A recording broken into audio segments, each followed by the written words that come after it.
समुद्र की लहरें रात के अंधेरे में हल्की हल्की थपकियां मार रही थी। दूर कहीं मछुआरों की नावों पर टिमटिमाती लालटेनें नजर आ रही थी। नारियल के पेड़ हवा में सरसराने लगे थे, जैसे कोई फुसफुसा रहा हो। रघु, गांव का एक अनुभवी मछुआरा, अपनी नाव किनारे बांध रहा था। उसके माथे पर पसीना था, लेकिन वो इस उमस भरी गर्मी की वजह से नहीं, बल्कि पिछले कुछ दिनों से उसके साथ हो रही अजीब घटनाओं की वजह से था।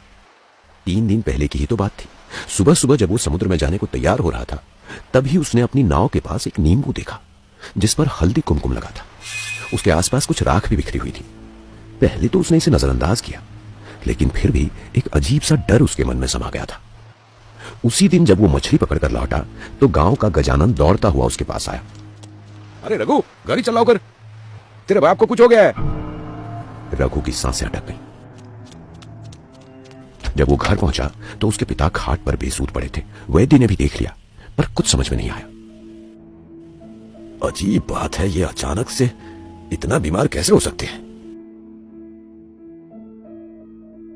वैद्य ने माथे पर बल डालते हुए कहा। फिर धीरे धीरे उसके साथ और भी अजीब घटनाएं होने लगी। कभी उसकी जाल पानी में फट जाती, कभी नाव का पतवार टूट जाता, तो कभी पूरी मेहनत के बावजूद उसे मछलियां नहीं मिलती। उसका काम डगमगाने लगा। शाम के वक्त जब रघु समुद्र किनारे बैठा अपने विचारों में खोया हुआ था, तब उसका दोस्त बाला उसके पास आया। क्या हुआ रे, ऐसे क्यों बैठा है? रघु ने गहरी सांस ली और अपनी सारी परेशानियां उसे बता दी। बाला चुपचाप सुनता रहा, फिर धीमे से बोला, पागल मत समझना रे, पण जरा हटाओ। सब ठीक चल रहा था, लेकिन जिस दिन तेरा मुक्ताबाई से झगड़ा हुआ, उसी दिन से ये सब शुरू हुआ। रघु ने चौंक कर बाला की ओर देखा। मतलब? बाला धीरे से फुसफुसाया। गावात लोक तिला चेटकीण म्हणतात. कुणी तिच्याशी वाईट केलं तर त्याचं बरं होत नाही. रघु को अचानक उस दिन की याद आई। वो और मुक्ताबाई, वो झगड़ा। रघु अपनी नाव को किनारे बांध रहा था। सूरज ढलने लगा था और आसमान नारंगी रंग से भर गया था। कुछ मछुआरे अभी भी समुद्र से लौट रहे थे और लहरें किनारे पर आकर बिखर रही थी। तभी उसकी नजर मुक्ताबाई पर पड़ी। वो धीरे धीरे उसकी नाव की ओर बढ़ रही थी। झुकी हुई कमर, बिखरे हुए बाल और मटमैली नौवारी साड़ी में लिपटी वो बूढ़ी औरत गांव की सबसे रहस्यमयी शख्सियत थी। लोग उसे चटकिन कहते थे। रघु पहले तो अनदेखा कर गया, लेकिन तभी उसने देखा कि मुक्ताबाई उसकी नाव पर चढ़ने की कोशिश कर रही थी। अरे क्या कर रही हो ताई, नीचे उतरो। पर मुक्ताबाई ने कोई जवाब नहीं दिया। उसके सूखे झुर्रीदार हाथ रस्सी पकड़कर नाव में चढ़ने लगे। रघु का गुस्सा भड़क उठा। उसने तेजी से आगे बढ़कर उसका हाथ झटक दिया। कहा ना, मेरी नाव से नीचे उतर। उसकी गहरी जमी हुई आंखों में अजीब सी चमक थी। उसने रघु को घूर कर देखा। मला फक्त तुला सांगायचं होतं। बताना है ना, तो किनारे पे आके बता। बोट पे क्यों आना है?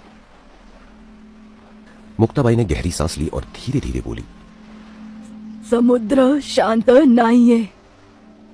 रघु, तू उद्या जाशील तर परत नाही येणार। अब तू मुझे समुद्र के बारे में बताएगी? मैं बच्चा नहीं हूं। तू जो चाहे बोलती रह और लोग तुझसे डरते रहे, बस। याद कर, उस साल तूफान में किसकी नाव बची थी? मैंने पहले ही बताया था, लेकिन लोगों ने मेरा मजाक उड़ाया। फिर क्या हुआ?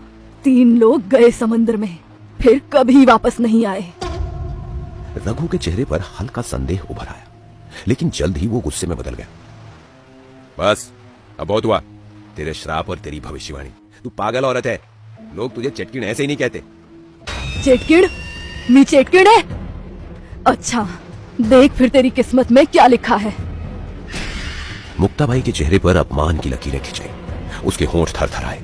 उसने अपनी उंगली से रघु की ओर इशारा किया और फिर बिना कुछ कहे मुट्ठी में पकड़ी हुई कोई चीज जमीन पर फेंकी, शायद राख या कोई जड़ी बूटी।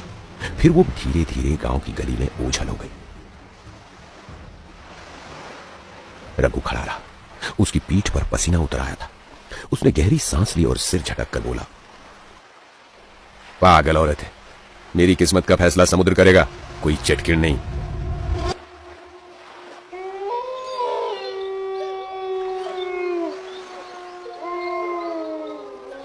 समुद्र की लहरों में घुली वो धीमी हंसी उसके कानों से उतरकर उसकी रगों में डर घोल रही थी।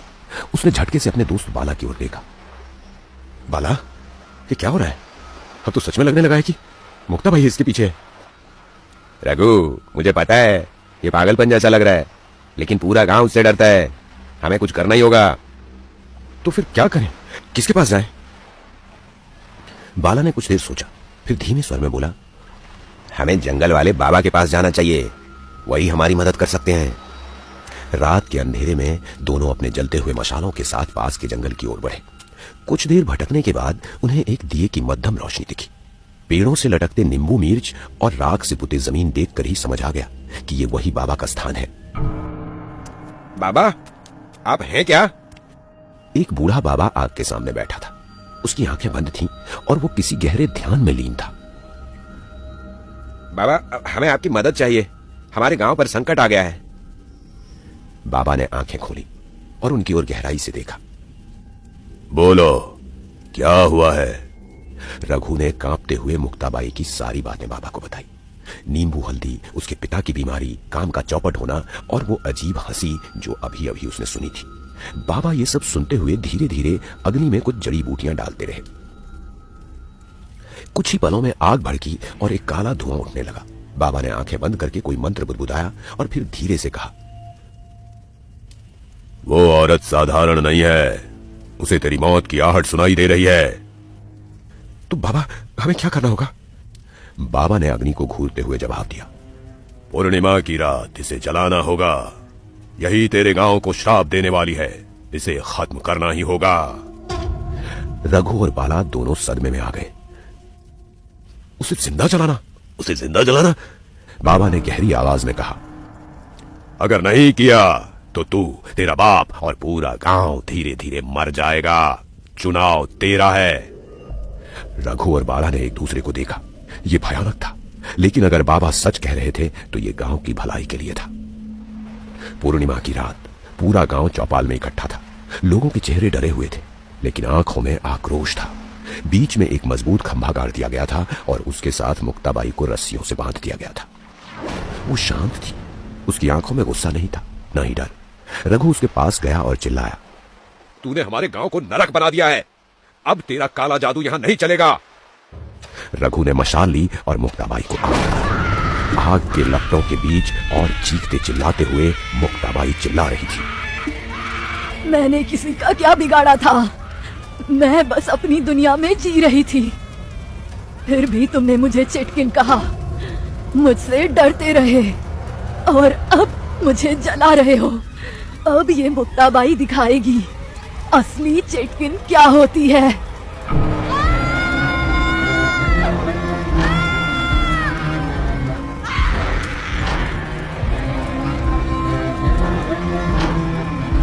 वो जलती रही, मगर उसकी चीखों में एक श्राप था, एक विनाश की भविष्यवाणी।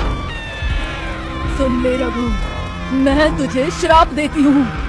जिस तरह तुम सब ने मुझे जलाया है, उसी तरह गांव भी जलेगा। जिस तरह मेरी चीखें हवा में घुल रही हैं, वैसे ही इस गांव के हर घर से चीखें आएंगी।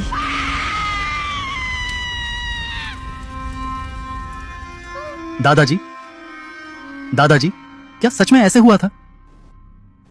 हाँ हाँ, बहुत सालों पहले की बात है, लेकिन तुम डरो मत। जाओ अंदर अपनी आई बाबा के पास जाके सो जाओ, अब रात बहुत हो गई है। और हाँ, कान में रुई डालकर सोना, समझे? घड़ी की सुइयां रात के 12 बजाती हैं। दादाजी अपनी लालटेन उठाते हैं और धीरे धीरे समुद्र की ओर बढ़ते हैं।